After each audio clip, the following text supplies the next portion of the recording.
And this book, the book which is available from Stanford, is one of the best books that I have read in Middle Eastern or Egyptian history in quite some time. So, and she wanted us to mention that she's been awarded a National Science Foundation 5-year career grant, which is a high honor, to support a broad research agenda focused on the history of science at the interface of biomedical and environmental concerns. And she's accepting doctoral students. So she would like us to get the word out there. So please welcome Morgan. Thank you so much for being here, and thank you to Beth and Jeremy, and of course the Middle East and Middle Eastern American Center and the Alliance of Egyptians in North America. So I want to start my talk today in the town of Aswan. So this is a shot of Aswan from the 1920s. Aswan is in the south of Egypt, and it lies far from the urban centers of Cairo and Alexandria and the busy port cities of the Suez Canal. So in essence, Aswan lies deep in Egypt's periphery near its border with the Sudan. And this is a more contemporary map, but this right here is the location of the town of Aswan. Now, December of 1902 was a month of festivity in the town. On the 10th of that month, the first modern dam on the Nile River, called Khazen Aswan, was inaugurated, and as part of the celebrations, local residents commemorated the occasion with song. And I want to read you an excerpt of one of those songs. So, I brought the tickets for those we love, and those who are dear to us are coming. I brought the tickets for the Valley of Aswan, and those who are dear to us are coming soon. I brought the tickets for the Valley of Inna, and those who are dear to us are coming. Welcome our guests who have come. This is a blessing to us, and you honor us. We bake with all of our stored provisions. We kill a big calf of a cow. We lay out a silk sleeping mat bound with gold. Now, this is a photo of the inauguration, and there are many photos of the inauguration. I like this one best because it shows you a glimpse of the ceremonies as it might have been witnessed by one of the Egyptians who was standing on the side of the dam rather than one of the elites who were gathered sort of on top of the dam. Now, Khazen Aswan was the centerpiece in the production of a new Nile River. For millennia, Egyptian agriculture had corresponded with the rhythms of the annual Nile flood. And when the inundation arrived each year, cultivators admitted its water into large basins that lined the Nile Delta and the Nile Valley.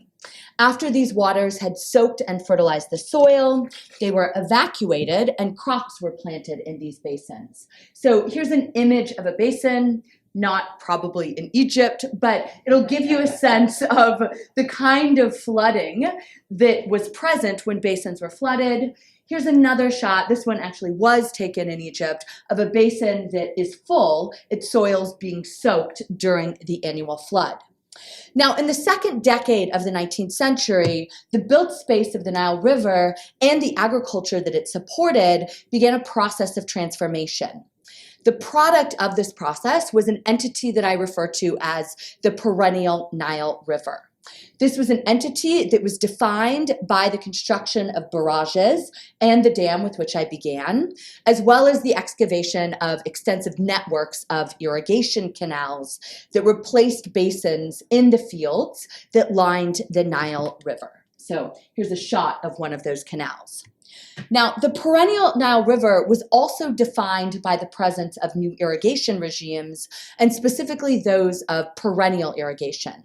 So the spread of perennial irrigation meant that agriculture was no longer concentrated in the season of the flood, but rather spread throughout the annual cycle. Historians have long linked the transformation of the Nile River to the production of cotton. And in the century that followed from 1860, cotton was Egypt's top export, most of it sent to textile mills in the north of England. Khazen Aswan allowed for the storage of irrigation water. This was water that was released when the Nile sunk low and cotton was thirstiest. The crop was the foundation of a colonial economy in Egypt in which cash crop agriculture predominated, industrial development was limited, and the countryside was the province of a wealthy landowning elite. Many peasants experienced cotton and Egypt's colonial economy through the poverty that was associated with land loss, sharecropping, and agricultural wage labor. It is cotton and the social relations of the countryside that dominate the historiography of Egypt's colonial economy. Now, my work approaches this history from a different angle, and that angle is that of the environmental transformations that enabled this economy. So I'm going to show you a picture of my book because I'm still happy that it exists in the world. So the book that I've recently published explores the centrality of the material environment in the production of historical subjectivities. And specifically in the book, I look at the production of historical subjectivities among laborers, engineers, physicians, and colonial capitalists. And I argue that to grasp the significance of questions of political economy, we must grapple with its relationship to and its embeddedness in the physical environment. So the chronological frame for this book is the century of Egypt's colonial economy, which began in the 1860s and stretched through the 1950s. Its spatial framework is the geography of the perennial Nile River, a geography that was formed by the construction of Khazen Aswan and the other pieces of irrigation infrastructure that enabled the spread of perennial irrigation. So in the lived Nile, I argue that the Nile is not an always already constituted singular entity, but rather it is a realm of practice and a set of temporally, spatially, and materially specific relations that help to structure experiences of colonial economy. Now, one facet of the material production of subjectivity along the perennial Nile River concerned the performance of technical expertise. So during the 4 decades that comprised the colonial period in Egypt, so the British occupied Egypt in 1882, British engineers presided over the construction of a number of irrigation works, among them Khazen Aswan, the dam with which I began today. In the scholarship of colonial Egypt and that of the British Empire, the history of engineering a modern Nile River is that of cotton, perennial irrigation, and British engineering. The emergence of this modern Nile is credited to the British, who, according to this narrative, learned the art of irrigation in India and brought their knowledge with them to Egypt. In this body of work, British engineers are invariably described as confident experts who would transform the Nile River. Now, this narrative of a practice of an expert and confident British engineering is riddled with flaws, many of which I describe in the book. This evening, I want to focus on one element of my critique, and that is an element that is linked to our understanding of what it meant to quote-unquote know irrigation engineering in the late 19th century, and specifically the processes through which engineers acquired knowledge of the material world. So the Egyptian Public Works Ministry was one of the first institutions of the Ottoman Egyptian state to come under British direction. In the early days of the occupation, a British advisor was appointed to direct the ministry, and British engineers were assigned to different regions of the country to oversee irrigation. Now, these newly appointed engineers encountered a complex landscape of irrigation of which they knew very little. While most had been posted to India before they came to Egypt, there were stark differences that differentiated Egyptian agricultural environments and the administration of irrigation within them from those in northern India. So just one of those simple differences was that Egyptian agriculture depended exclusively on irrigation from a single river. During the first decade in Egypt, and this is in the period that stretches from about 1884 into the middle of the 1890s, British engineers learned to articulate, measure, and interpret the agricultural environment of the Nile River through the same frameworks that were deployed by Egyptian cultivators and local officials. In the late 19th century, civil engineering had not yet coalesced as a field of global knowledge that was rooted in the abstract sciences. Being an engineer relied on one's knowledge of the specificities of local environments rather than mastery of the abstractions of mathematics, physics, and material science. This was especially true for British engineers who, in the 1880s, were not trained as specialists in particular fields, nor were most formally trained at all. In Britain itself, the vast majority of those who worked as engineers trained through a system of apprenticeship, and in the territories of empire, colonial officials, many of whom were in the military, rebranded themselves as engineers, primarily because they were tasked with building things, among those things, irrigation works. The reports of the Egyptian Public Works Ministry are replete with the endeavors of British engineers to engage and deploy what I refer to as the vernacular of the Nile River. Engineers learned to use Arabic terms to speak about irrigation. They adopted local forms of measurement and environmental assessment to administer the distribution of water during the annual Nile flood. They struggled to master the calendars that guided irrigation and agricultural production. It is this last subject, and that of agricultural time, on which I would like to focus for a few minutes. Understanding Egypt's system of basin irrigation, so its system of flood-based agriculture, demanded a facility with different systems of recording and marking agricultural time. First, one needed to master the specific forms of labor, environmental management, and cultivation that distinguished each of the 3 seasons of flood agriculture. So those seasons were flood, winter, and summer. In their administration of agriculture, Egyptians also reference the 13 months of the Coptic Christian calendar, which derive from the traditions of ancient Egypt. These months were associated with changes in climate and also with the specificities of agricultural production. So for those of you who speak Egyptian dialect, you'll know that the Coptic months are still used to refer to weather and the details and specificities of agriculture.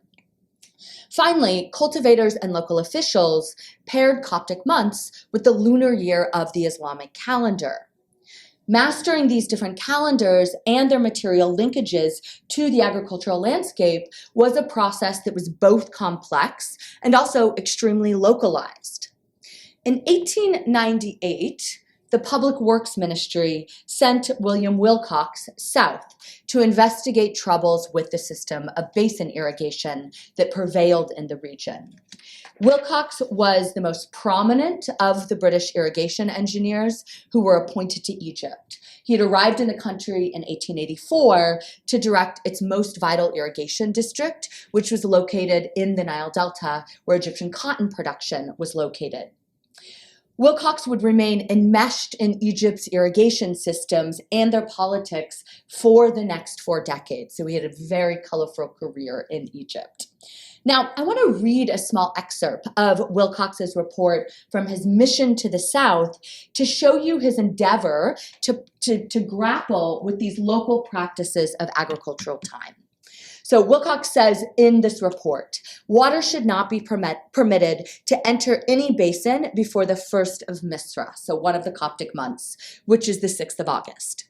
If an irrigated basin is left dry before the 1st of Tut or the 10th of September, it is sharaki. So sharaki refers to a taxation category. It's cultivable land that was not cultivated and thus represented a loss of revenues. If an irrigated basin is dry before the 17th of Tut or the 26th of September, it will yield a poor crop.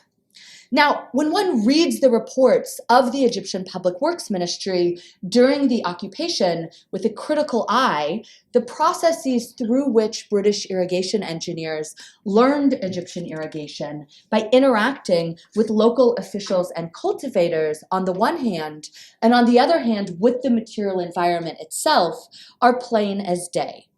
Not only do the records of this knowledge acquisition help to unsettle the location of technical expertise in the figure of a confident and expert British engineer, they represent one piece of historical evidence in a much larger story about the materially specific processes through which colonial civil engineers were made in place. Now, in 1898, construction on Khazen Aswan began. Approximately 10,000 Egyptian workers, many of them from the Nile Delta and from central Egypt, came south to build the dam. So here's a photo of construction. Somewhere around 900 European laborers also worked on the project, and these laborers were of British, Greek, and Italian origin. So Greek laborers often worked with Egyptians to excavate the site and to build the dam's rubble masonry. Northern Italians were stonemasons who dressed the large ashlar stones that formed the dam's outer face. Now, one of the observations that I want to make about these labor patterns is that labor for the dam was both representative and differed from the kind of typical labor patterns that marked Egyptian history during this period. So generally, labor migration pathways sort of moved from south to north, and it was much more common for southern Egyptians to migrate north to work in Cairo, Alexandria, and in the agriculture that surrounded cotton. At the same time, the presence of Greeks and Italians on the dam project, this was not unique. So during the late 19th and the early 20th century, many skilled laborers from southern Europe migrated not only to Egypt, but to other sites in North Africa to work as skilled labor on a number of different projects, but many of them related to the construction of infrastructure. So when complete, Khazen Aswan could store 980 million cubic meters of water. And when the dam's sluices were closed, this water formed a reservoir that stretched 60 miles south of the dam. Now, Khazen Aswan produced a new material field of expertise for British engineers to master, and this was one in which they could claim a unique form of knowledge, solving the quandary that these engineers had faced during their early years in Egypt. Now, I want to show you this photo of the dam because this is a postcard of the dam. Many postcards of the dam circulated during the early 20th century. I bought this one signed and filled out on eBay, like many of my historical materials. Other people in the audience have done the same thing. And what I want to point out to you, both the kind of imagery, so here's a kind of classic 19th century depiction of man mastering nature. So there's the lone man on top of the dam. The dam looks like this kind of marvel of modern technology. But what I want to note about this is that one of the things that I talk about in the book are the ways in which British irrigation engineers performed their expertise through the production of material objects, including things like postcards, right? So one of the ways in which British engineers became popular and well regarded in the early years of the 20th century was that there was an incredible quantity of material text and pieces of material culture that sort of circled the globe and made the reputations of these engineers globally. So in addition, the dam turned a patchwork geography of irrigation practice into a relatively more coherent territory, and that was the territory of the perennial Nile River. Now, I'm going to show you this map, explain to you this map in two different ways. So by 1906, the perennial Nile River stretched north from the sort of northern regions of the Nile Delta, south into central Egypt, to the town of Beirut. Now, in the late spring and early summer, the new reservoir that was formed by Khazen Aswan supplied irrigation water to regions that lay to the north of this irrigation frontier. Most of the land that lay to the south of this irrigation frontier continued to practice basin irrigation and flood-based agriculture with its single primary agricultural growing season. Now, I want to point out to you these blue dots because I'm going to come back to them in just a moment. Now, the territories of the perennial Nile River, and those are these territories predominantly that lay to the north of this frontier, became the heartland of Egypt's colonial economy. This was a geography that was defined by irrigation regimes, and specifically the presence of perennial irrigation. and also the practice of year-round agriculture. Cash crops whose widespread cultivation was impossible with flood-based agriculture became dominant. Cotton, which was produced in the Nile Delta and also increasingly in Central Egypt, was one of these crops. Sugarcane and maize were others. Now, the complex and material temporalities of agriculture that had been associated with the flood were progressively erased from these territories. So it was not simply agricultural ecology that bound the territories of the perennial Nile River. This was also a geography that was produced and maintained by particular configurations of colonial capital. When the British sought a means to finance the construction of a dam on the Nile, Ernest Cassell stepped in with a loan. Cassell was one of an elite group of financiers in the city of London. And while most London financiers focused on particular regions of the world, Cassell's investments ranged widely and included projects in the United States and Mexico, in the Ottoman Empire, in China, and also in Russia. He specialized in both financing infrastructure and also in making loans to governments. In Egypt, Cassell worked closely with a group of local capitalists whose leader was an individual named Raphael Sawaris. While the dam was being built, Cassell, in partnership with some of these capitalists, purchased and resold large swaths of Central Egypt that had been held as state lands. Now, this was important because the price of these properties was high, as they were the first in line to be converted to perennial irrigation after the completion of Khazen Aswan, and thus would be able to grow cotton. These investors were also involved in the establishment of local land banks and irrigation companies. Finally, this group formed the Egyptian Sugar Company, which was active in the small pockets of the Deep South that had access to perennial irrigation. So what I'm actually showing you here is a photo of some of the capitalists who are associated with the Egyptian Sugar Company on the site of one of its largest mills in the town of Kamombo near Aswan. What I want to show you here on this map is that these areas right here that are marked by a blue dot, these are the regions of southern Egypt that grew sugarcane and had access to perennial irrigation. So when I talk about a geography of the perennial Nile River, I'm talking both about those areas of central Egypt and the Nile Delta that had access to perennial irrigation, but also these small regions of the south that similarly grew sugarcane and had access to the same forms. Now, from the late 19th century until its nationalization in 1956, where sugarcane grew, the Egyptian Sugar Company determined access to land, labor, food, and water.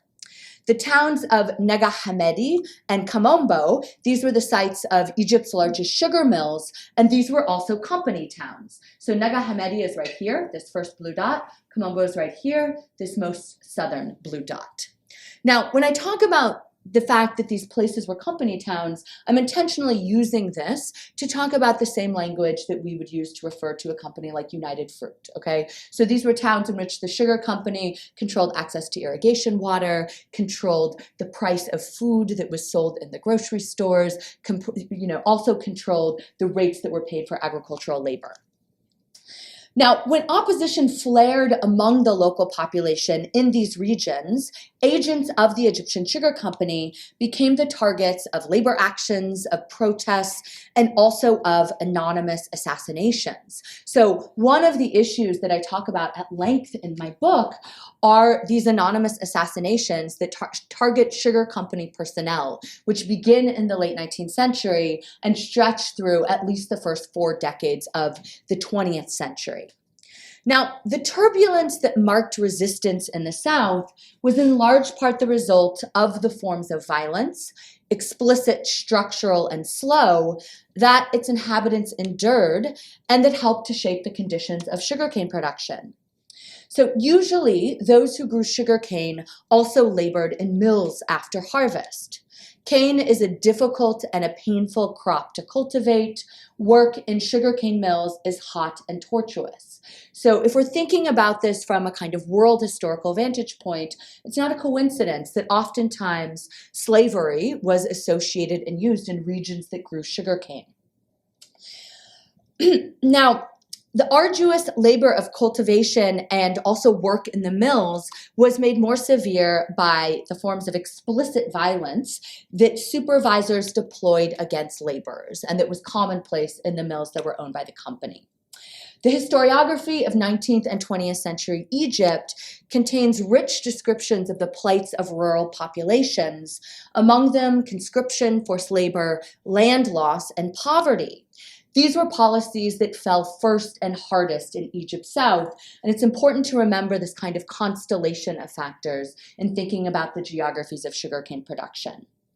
Now, one of the projects of my book is to complicate how we conceptualize colonial authority.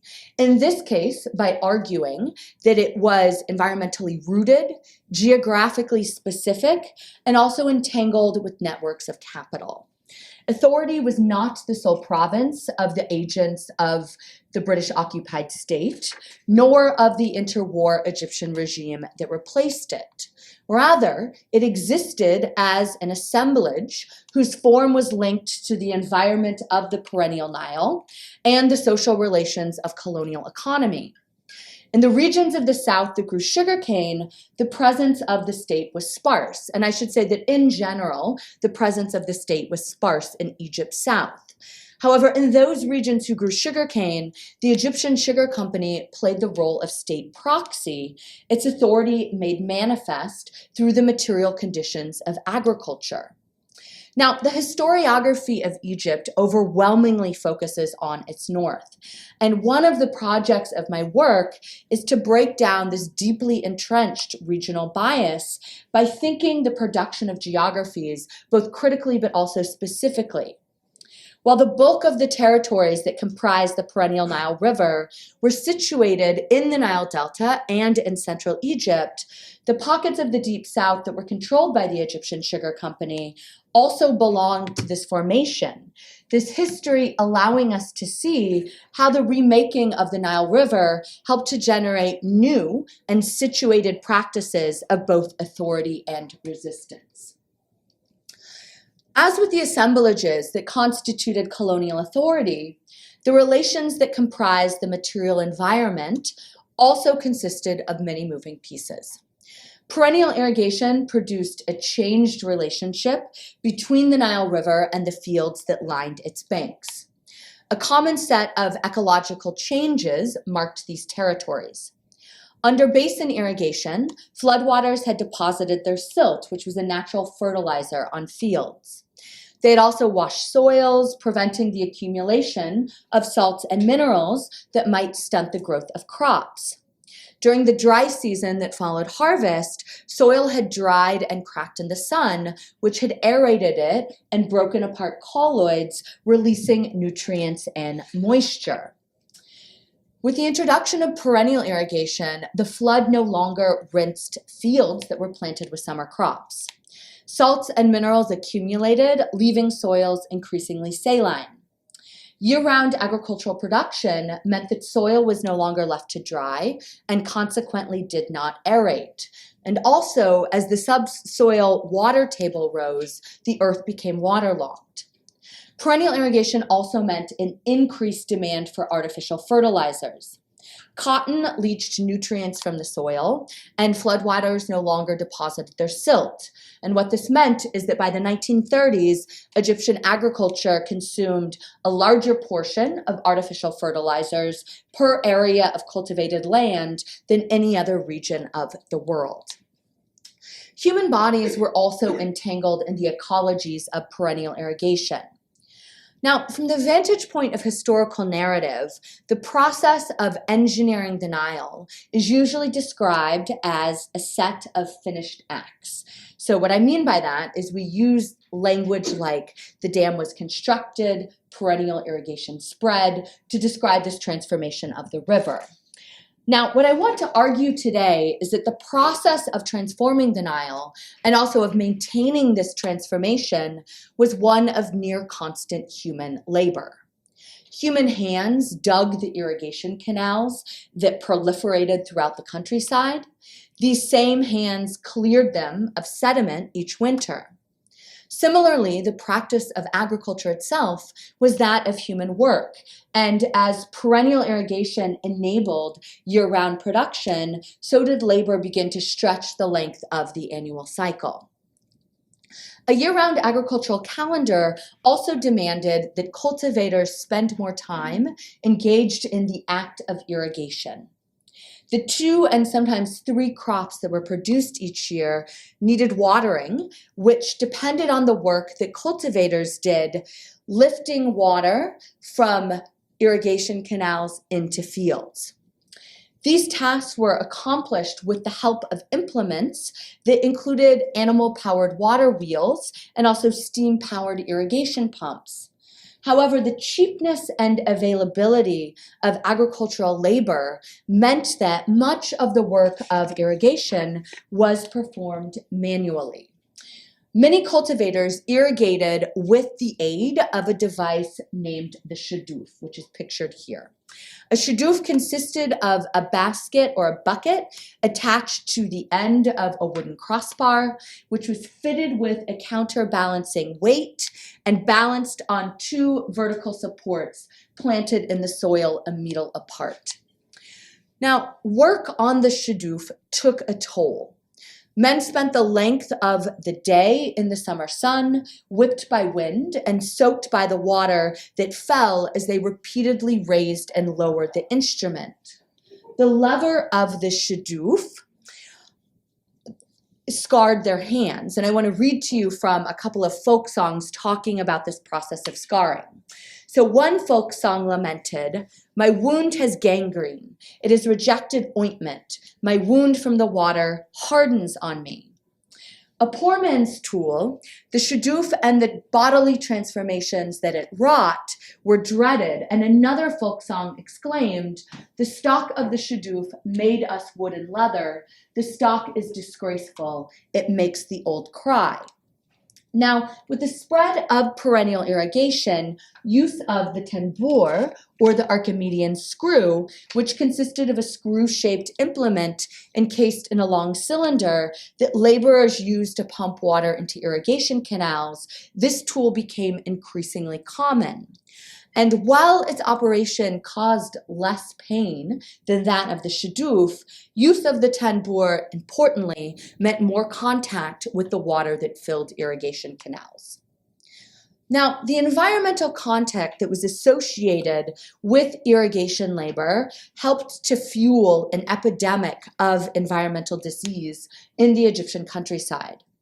Symptoms of disease became so common that they came to constitute normative habitations of the body. Some of you might be familiar with other notable works that chart the significance of environmental and political change in the production of disease, notably those penned by Timothy Mitchell and Lyndon Nash. And while my work builds on their approaches, its focus and its argument differ. In my scholarship, I'm concerned not only with the fact of the appearance of disease and its environmental and political entanglements. My work focuses on the centrality of lived experiences of disease to the constitution of the subject. One of the arguments that I make is that the historical notion of subjectivity needs to be understood as both conscious and embodied. Within the field of Middle Eastern history, scholars have primarily approached the question of subjectivity from the vantage point of categories that include class, gender, nation, and religion. My work doesn't seek to upend these approaches, but rather it seeks to complement or to complicate our conceptualization of subjectivity by reading pain from the archive and arguing that experiences of embodiment are central to how we understand our positions within the world. Now, in the regions of the perennial Nile, rural populations suffered the particular ravages of 3 diseases. Those diseases were schistosomiasis, hookworm, and also pellagra.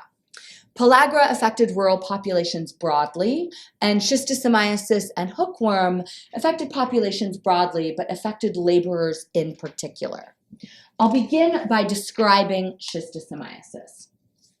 So the schistosoma hematobium and schistosoma mansoni parasites that produce schistosomiasis, schistosoma hematobium pictured here in the slide, and also the tiny freshwater snails that serve as the intermediate host for the parasites, thrived in the ecologies of the irrigation canals and drains that facilitated perennial irrigation. So here's obviously a greatly enlarged photograph of one of those parasites. Here's an image of two of the snails and these are particularly the snails that were associated with schistosoma mansoni infection that served as the intermediate host for these parasites.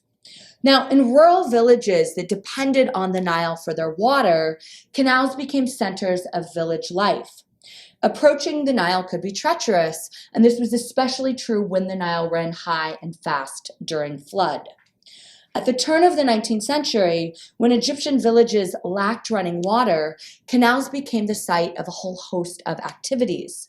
Men labored in these waterways, women fetched water and washed clothes in them, and children frolicked in their waters when the temperature soared. Now, I want to show you this image of an irrigation canal just so that you have a sense as to how close villages were often situated to these canals. Now, in a landscape that was devoid of cover, canals were also common sites at which to urinate and defecate, especially for male cultivators who were engaged in the act of irrigation. Now, one becomes infected with schistosomiasis when their unbroken skin is penetrated by a schistosoma parasite whose eggs are released from the human body in urine and feces. These eggs hatch in fresh water, and the parasitic organism becomes infective if the fresh water also contains the tiny freshwater snails that serve as the organism's intermediate hosts. In the early 1930s, in areas with access to perennial irrigation, infection with schistosoma parasites averaged 60%. And in some towns in the Nile Delta, where perennial irrigation was first introduced, those rates exceeded 90%. It was not uncommon also to be infected with both species of the parasite that cause schistosomiasis. Now, I want to give you a point of comparison, and that is that in areas of southern Egypt that continued to practice basin irrigation, infection averages hovered at just around 5%. Now, I want to pause here and emphasize that when I talk about this epidemic of environmental disease, this was an epidemic that very much had a geography, okay? So I'm describing an epidemic of disease that was concentrated in the territories of the perennial Nile, those regions that lay to the south of the irrigation frontier and continued to practice basin irrigation did not experience the same epidemic. Now, the spread of perennial irrigation also encouraged the transmission of hookworm, which is passed through feces that are deposited on soil.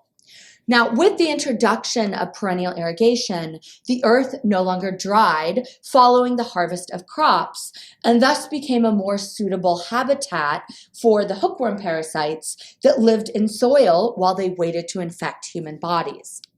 By the early 20th century, hookworm infection had become the most common condition, disqualifying potential recruits for the Egyptian army. And by 1934, Rockefeller Foundation parasitologist James Allen Scott estimated that 5 of Egypt's 12 million inhabitants were infected with the hookworm organism.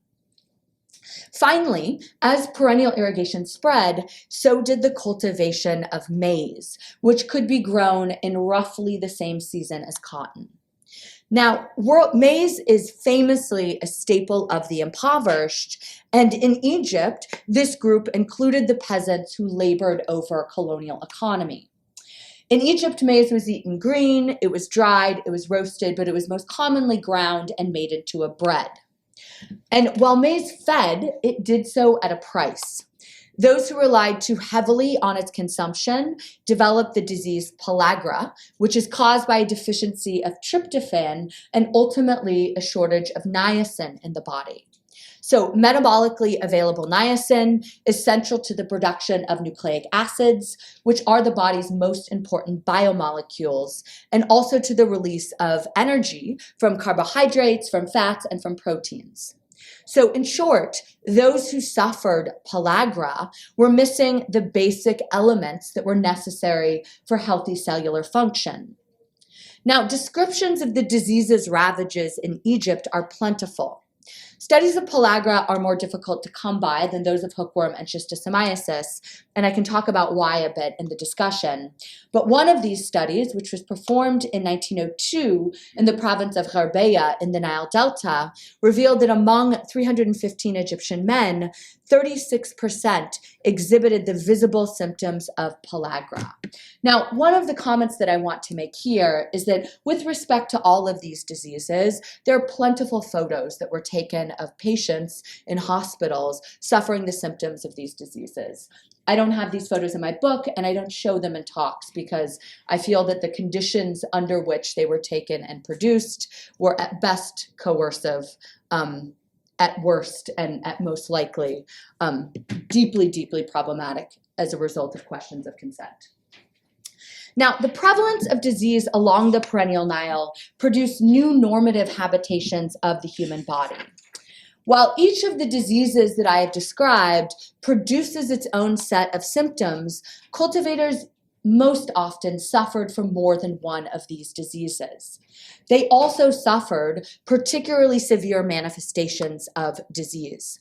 So with respect to schistosomiasis and hookworm, the repeat infections that were produced by continuous environmental contact could produce complex and painful experiences of disease. And one of the notes that I want to make is that with respect to schistosomiasis, some of the symptoms that were described in Egypt in the first years of the 20th century haven't been seen since, because they were symptoms that were produced by the incredibly high worm loads that were present in the bodies of those who were repeatedly infected with the parasite.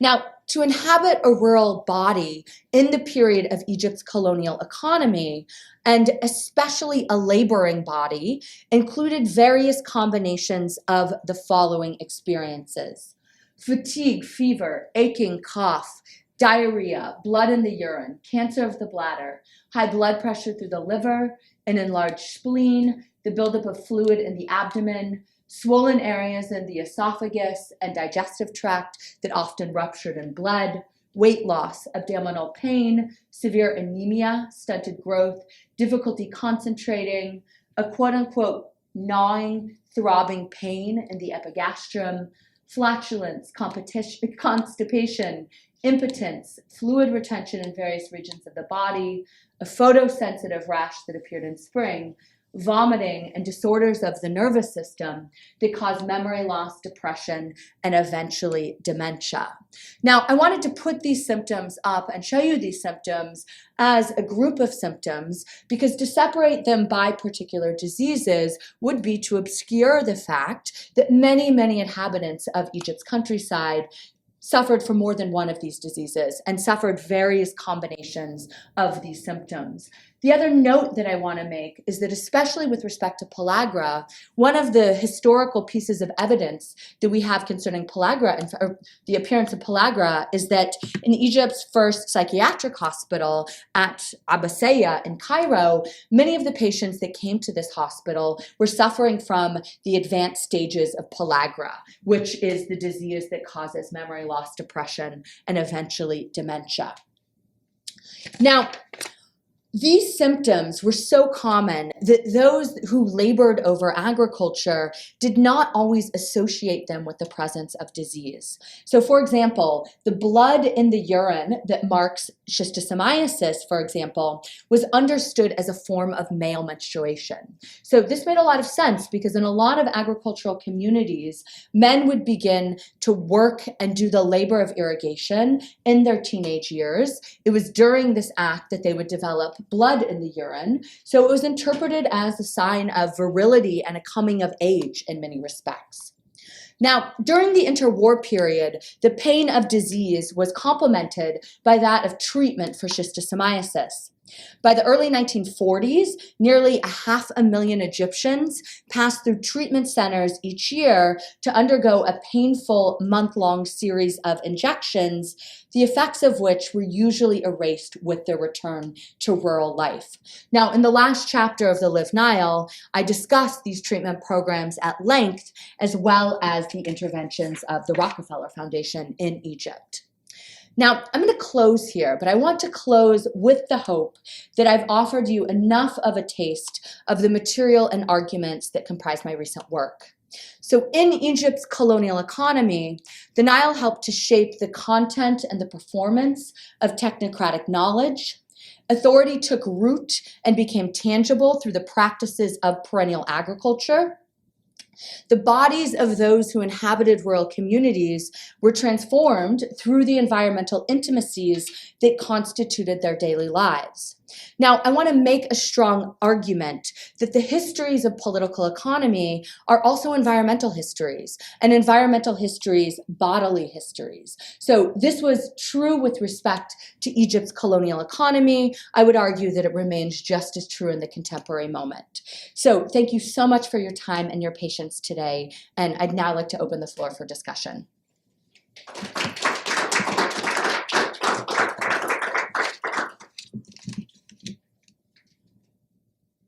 Questions? Beth?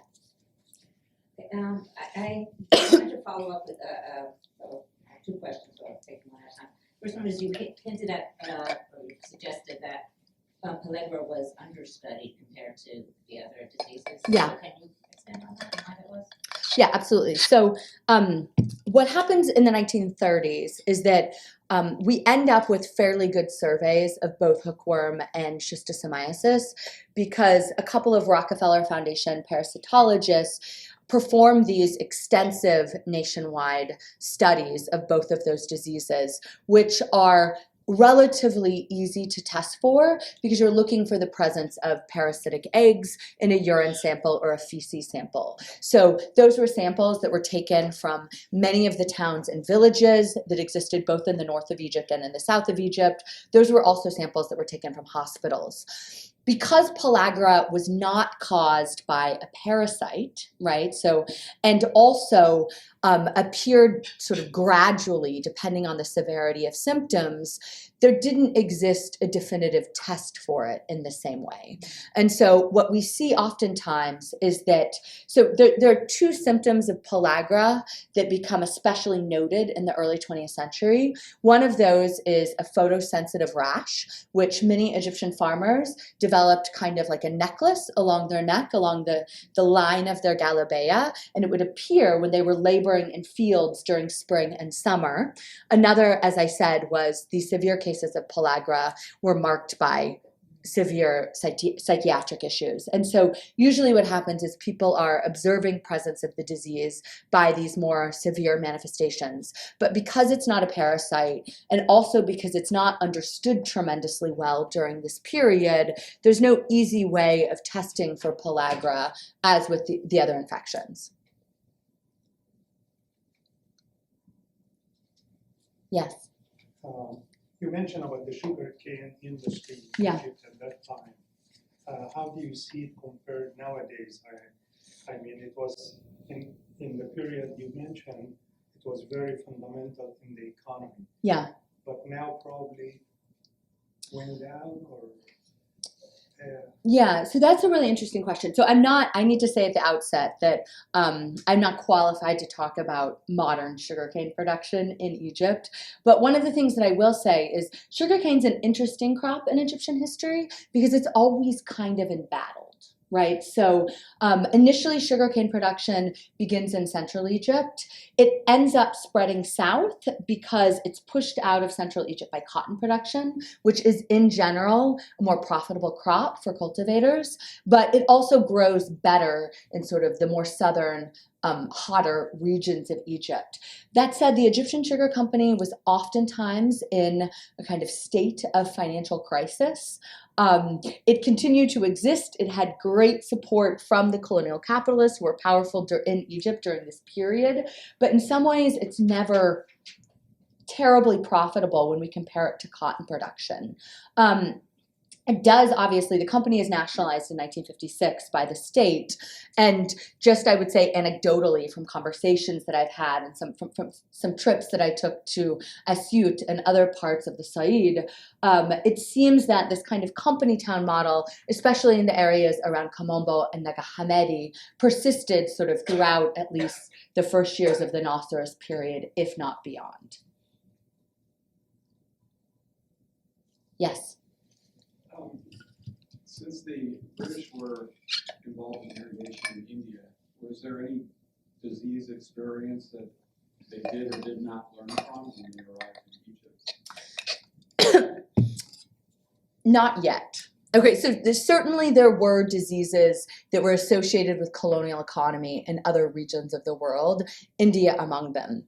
I think the trick to thinking about diseases like schistosomiasis and hookworm is that the only way by which there could be an epidemic is because these diseases were already endemic within Egypt. Right, so schistosomiasis, certainly one of the things that we've noticed, especially in the second half of the 20th century, with the construction of large dams in many parts of the world, is that the geographies of schistosomiasis certainly spread. And that was also true in Egypt. So one of the things that happens in the second half of the 20th century in Egypt is that the relative prevalence of the two parasites that causes schistosomiasis flips. And the parasite Schistosoma mansoni, which had once been confined to very particular regions of Egypt, begins to spread throughout these new geographies. But the thing about schistosomiasis is that it was an endemic disease. Now, one of the arguments that I wrestle with in the book is that describing schistosomiasis as endemic, and this remains true. So when you read reports of public health organizations or global health organizations about schistosomiasis, they always begin with the observation that schistosomiasis is an ancient disease in Egypt and has been located in the organs of Egyptian mummies. However, describing schistosomiasis as an ancient disease and also as endemic obscures the fact that with the introduction of perennial irrigation, the ways in which people experienced the disease, the symptoms that they had, and the prevalence of the disease changed dramatically. And so when the British first come to Egypt, they haven't had those kinds of experiences in India yet. And in Egypt, during the first years of the occupation, they're not tremendously interested in the question of public health, right? So the Egyptian state is in deep debt. British officials are interested in cotton production. And so even for British colonial physicians who are located in the country, they notice that agricultural laborers are particularly likely to suffer from some of these diseases, but they don't yet theorize exactly why. And it's really not until the period of the First World War that a British parasitologist definitively links the presence of these intermediate hosts, these intermediate snail hosts, to the transmission of schistosomiasis. And so, I think that for various reasons, some of them having to do with the structure of the colonial state in India and also in Egypt, others having to do with these kinds of endemic landscapes of disease, the British haven't yet learned that particular lesson about disease from India. Now, there are other lessons that are tied to famine that the British are certainly engaged in India and in fact engaged in the production of. But these kinds of environmental diseases and these parasitic illnesses, it's an evolving kind of language, or it's an evolving knowledge acquisition during this period. Yes? I have a question about aesthetics. So yesterday I went to a lecture that involved a brief description of this Hungarian architect Roland Bonk, who spent some time at Vienna and ends up in the US designing a whole bunch of the TVA dams. Okay. And he has a kind of socialist vision of public works. Yeah. That causes him to basically seize control of the design of all these dams and redesign them so that they are beautiful. Okay. And to build them in such a way that there are like viewing platform so that people, driving through rural Tennessee will behold these dams and actually experience them as aesthetically pleasing public goods that will cause them somehow to think about public works as part of the possibility for a society that provides public goods of this kind. Yeah. We know partly from the story that you're telling that these engineers are thinking about the infrastructures that they're building as spectacles of power of a certain kind, and so they have a very particular aesthetic to them as well. So I'm just wondering whether in your research you've come across sort of explicit reflection on the design of the dams, the way that they should be seen, how they understand, how they will be experienced by the various publics that view them either on postcards or actually from viewing stations and by walking on them. That's a great question. I need to think through that out loud. It's interesting because when the dam is completed, so is the old Cataract Hotel in Aswan. Okay, so now that is obviously largely about Thomas Cook and the kind of tours that would travel down the Nile. However, it also becomes a really important site for selling sort of paraphernalia associated with the dam and a site from which people do visit the dam. There is certainly also, one of the things that happens when the dam is finished is that 2 volumes of photographs are produced by a Cairo-based photographer that record just various images of the dam, images of the process of construction, and those same volumes of photographs. So the dam is raised twice, once between 1907 and 1912, another time between 1929 and 1932. And with each of those projects, there are volumes of photographs that are produced and accompany those projects. And I have to think many volumes of photographs because I have found them in multiple sites. So I found them in people's private libraries. I found them in the Institute of Civil Engineers in London. And so there certainly was a concern with picturing the dam. I think in your question, I'm thinking, so in my review of the literature, I've not read specific concern in the early 20th century about how people should visit the dam or kind of what the dam looked like. So the question of aesthetics, I think, is very much connected to the kind of what we're familiar with, the kind of modernist awe of technology. That said, there's a lot of picturing of the dam, and there's a lot of effort that's put into having that dam consumed. So as you were asking your question, I was thinking one of the interesting things about the dam is that it's built of granite, and it's built of granite that is quarried near Aswan. So it's quarried at the side of the dam. So in thinking about the construction process of the dam, some of those materials were brought in from far away, were shipped from England, and then sort of up the Nile. Other materials were local materials, and the granite was one of those local materials. So as I worked on this project, I certainly thought about that question of aesthetics because the dam does sort of exist in the river as a reformation of the granite that existed in these quarries near Aswan, and also some of the sands in the deserts near this area also consisted of granite. So I do think there's a question to ask. I don't think it's the kind of question that British engineers are yet concerned with. While I haven't worked on the High Dam, I suspect that that question is of more concern for Soviet and Egyptian engineers that work on the later dam. Yes. Okay, so you talked about aesthetics. I'm going to sort of find another tiny little segment of your talk. You talked about slaves, you mentioned the word slaves, and you talked about the folk songs of the complaints of how they felt. Yeah. I've just come back from Egypt and was told that that we should all know that there were never any slaves in Egypt for building the pyramids or the dams. And we know that, they said, because they were so happy. They sang songs. I sat there and went, yes, so did our slaves in the South when they were picking cotton, getting back to cotton. Any comment on that? Well, I have no comment on the pyramids. So that is several thousand years before my period of specialization.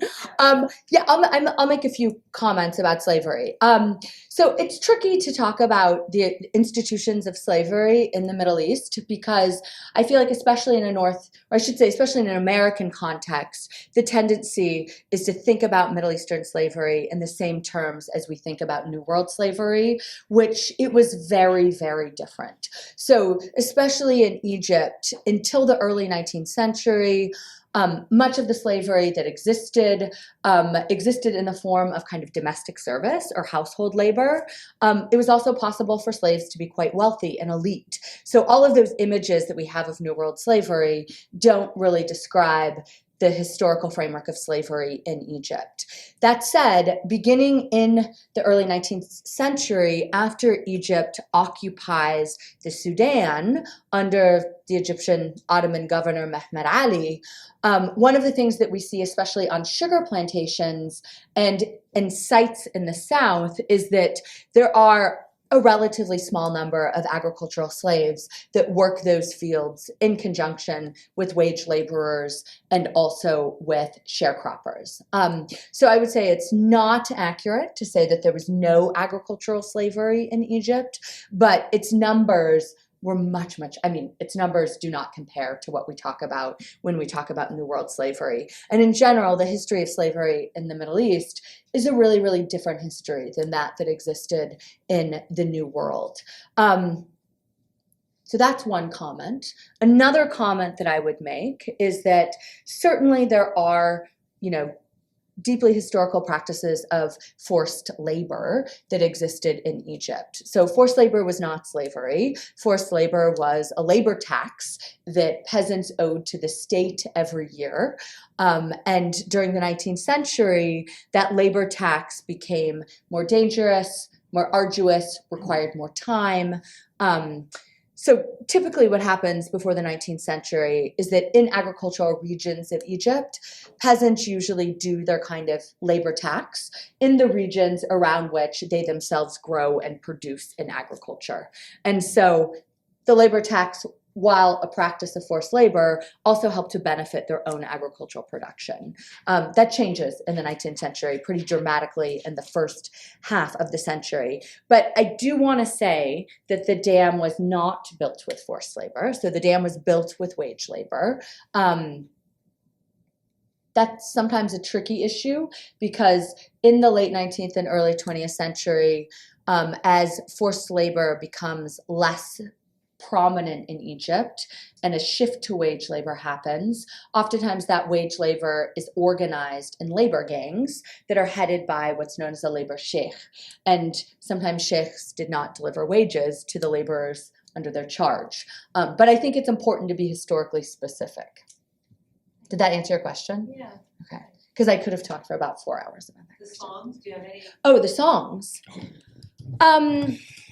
What Were specifically they- about the songs? We know about the blues in Mississippi and they helped them get through their labor in the hot sun, that kind of thing, and encouraged them and bonded them together and kept them moving. The folk songs you were mentioning in Egypt, what was the effect? Why were they singing it? What came out of it? So that's a great question. It's not a question I have an answer to. Okay. So my records of the songs come from volumes of songs that were recorded and collected by two French Egyptologists, so people who work on ancient Egypt, who were resident in the south of Egypt in the early 20th century. So they recorded these songs, but I have, not having been present, I can't make a comment on the tone of the performance, when exactly they were performed. So all of those subtleties that would mark the power of a song and its ability to express a range of things, those are not questions that I have access to based on the historical archive. Yes? Okay. Just to go back to this question and then I have a question. Yeah. So I think the song, one of the most well-known examples of the songs is say Dervish songs, because it also documented a lot of the labor experience and peasants' experience with things like conscription labor, the army, and so on. Also, I think the discourse on the high dam has a lot about the aesthetics of the high dam, Yeah. like new technology, but this is also the post-colonial, I would say, reclaiming like let's say the natives, like the Egyptians over the land and the Nile. And one of the things that I would Yeah. say is that Alia Musallam, who's writing a book about the high dam, has done kinds of oral histories with laborers and families of laborers who worked on the high dam. So she has a different view of a later period of dam construction and the kinds of pop culture that surrounded that than I do. My question is about the political economy and the tension within the different groups that are like trying, let's say, trying to control that area economically. You mentioned the Rockefeller Foundation. When did the Rockefeller Foundation start to be invested in Egypt and research in Egypt, first of all? And was there any tension between this and the British? Here, because here we mentioned several layers of history, like first Ottoman or Mehmed Ali's beginning of modernization with a collaboration on the French engineers and technicians, and then we have the British, and then finally you mentioned the Americans, and especially here, this is right after the cotton boom in Egypt, which was due to the American Civil War. Mm-hmm. So I was wondering whether there was tension, or like what were the purpose of maybe the presence of the Rockefeller Foundation there, but also whether tension between their perspective versus the British perspective versus the actual, let's say, Egypto-Ottoman bureaucracy at that time. Okay, I'm going to try to answer all of those questions, but if I forget one, let me know. Okay, so the first observation that I'll make is that the first Rockefeller Foundation project that happens in Egypt happens in 1914, 1915. So it's an interesting thing that there had been an effective treatment for hookworm since the late 19th century. It was not until 1914 that the British occupied Egyptian state made any attempt to administer that treatment to the population, okay? But we know that this existed because, for example, there's a very prominent hookworm researcher that works in Egypt until the First World War. He's German, his name is Arthur Loos, and he accidentally infects himself with hookworm and then treats himself, and it's fine. Okay, so, but in 1914, 1915, the Rockefeller Foundation, in conjunction with the Egyptian Ministry of Public Health, begins a treatment campaign for hookworm. And so that campaign is fairly short because it's cut short by the First World War, but that was the first entry of the Rockefeller Foundation into Egypt. Now, the Rockefeller Foundation became again involved in Egypt beginning in 1927. Now, one of the observations that I want to make, which is not my observation, it's an observation that Mini Sinha makes in Spectres of India. So Sinha argues that the Rockefeller Foundation is frustrated with the failure of British Empire to deliver its kind of promised civilizational goods, among those goods public health. And so beginning in the period of the First World War, begins to, operate in such a way that it sees itself as making up for the failure of what they think the British Empire was supposed to do. There's like a competition between the idea of philanthropy and the imperial idea, like British project of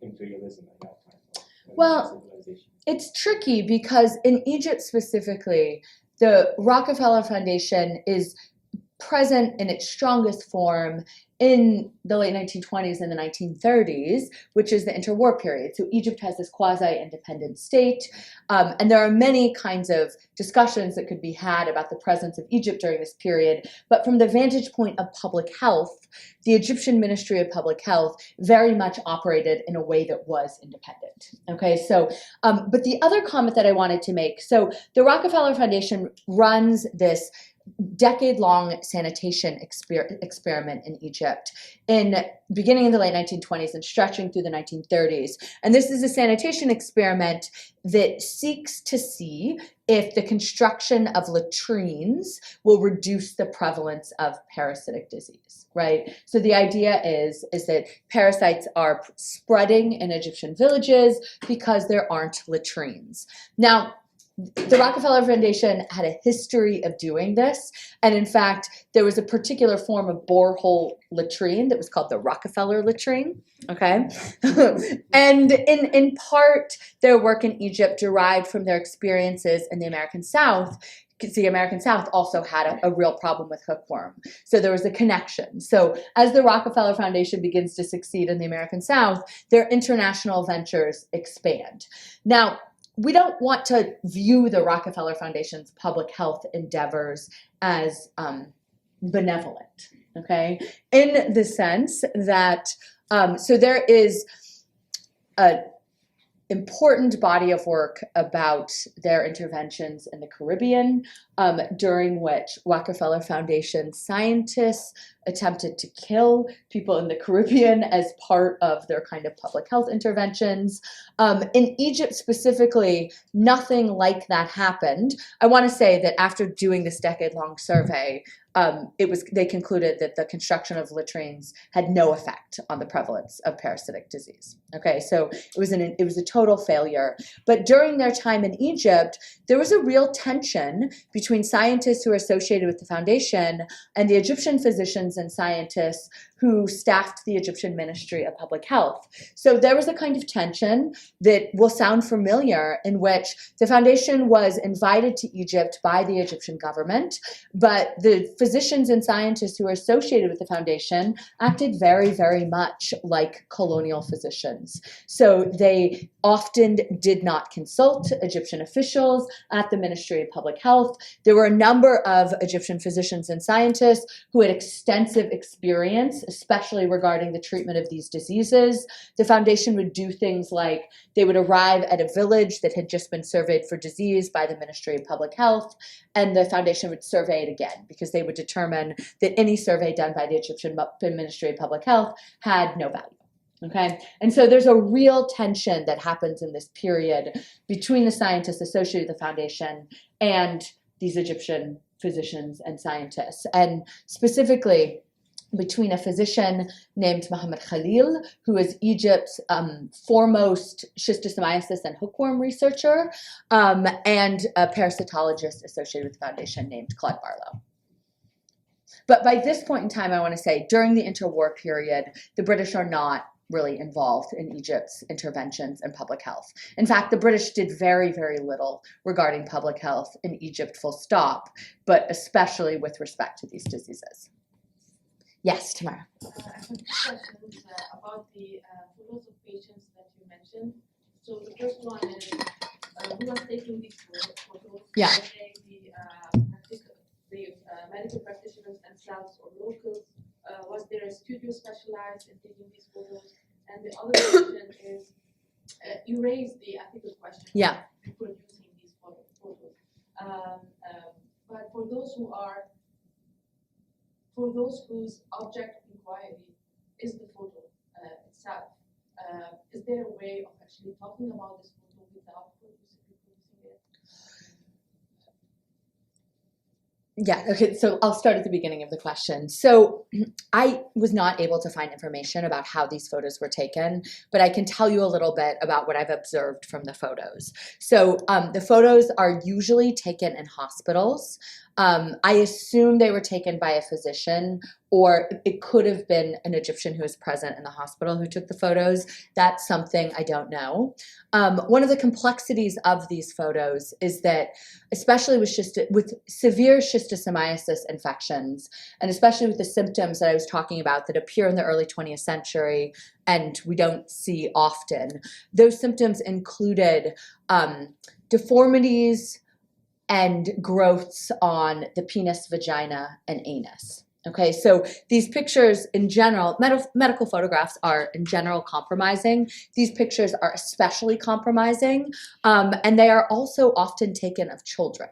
Okay, so when I talk about the multiple layers of problems associated with these photographs, there are multiple layers. I do think, the second question that you asked about what do we do? So one of my debates when I was writing this book and considering these photos is that the photos are tremendously violent, and they show you the violence of colonial economy on the bodies of those who lived it in a way that I think has a real impact. And so in so much as I debated about including them, it was because nothing really shows the violence like those photos.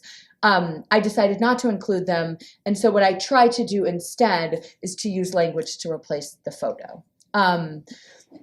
But I think that's important. I think this question of when we have these photos that make the point of violence in a way that is, at least sympathetic, at the very least, to those who are pictured, but at the same time don't want to participate in that project, what do we do in place of that? And I think language is one tactic. I think there must be others as well, and it's a question worth exploring.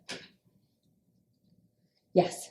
I have two questions. I would like to know if you consider the dam just as a colonial project.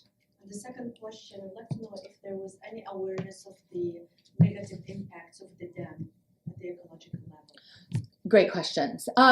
So I think I think I'm going to give a more complicated answer to your question. So I would argue that when the dam is built at the turn of the 19th century, the dam was very much a colonial project, but it would not remain a colonial project. So one of the things that I talk about in the book is that in the way that the dam is helpful for British engineers because it produces this very specific field of expertise that they have kind of dominance over, one of the things that happens in Egypt is moving forward, Egyptian engineers are produced and learn on that same Nile River. Right? And so by the time we get to the interwar period and this period of the quasi-independent Egyptian state, there's very much in the 1920s a kind of pitched conflict between the Egyptian government and between engineers at the Ministry of Public Works and the British, who are talking about building dams in Sudan. And these are dams that the Egyptians are afraid will take irrigation water from Egypt, right? So this is a story that has very many contemporary resonances. And so I would argue that in its first incarnation, the dam certainly is a colonial project, but it does not remain a colonial project. And in fact, the ways in which that river is constructed, and even the kind of textual ways of performing mastery of that wet river, that's a form that Egyptian engineers adopt in the early decades of the 20th century. And certainly by the time we talk about building the High Dam is the kind of classic liberation project in many respects. This question of ecological effects, certainly by the time the dam is raised for the second time, there is a robust knowledge of the ecological effects that were produced by the dam. So those effects, the effects of sort of the change in irrigation regimes on the soil, those were observations of the first decade of the 20th century. And certainly by the time the dam is raised for a second time at the end of the 1920s, people also understand that it will fuel, that the expansion of perennial irrigation will help to fuel a schistosomiasis epidemic.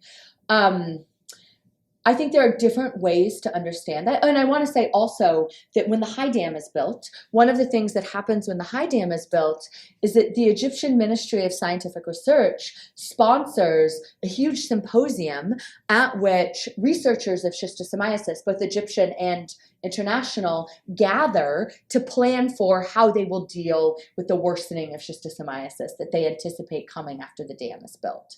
So certainly there is knowledge of those ecological effects, and I have certainly talked to people who oppose the construction of the High Dam, or people who knew people who opposed that because of the ecological effects.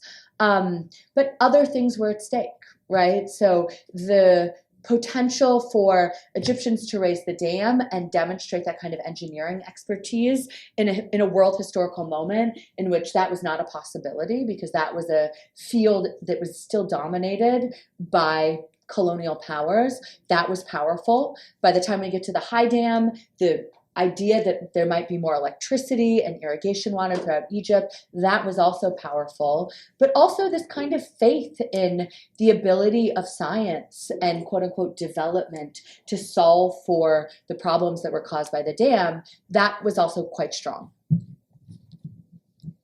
Yes? I have two questions.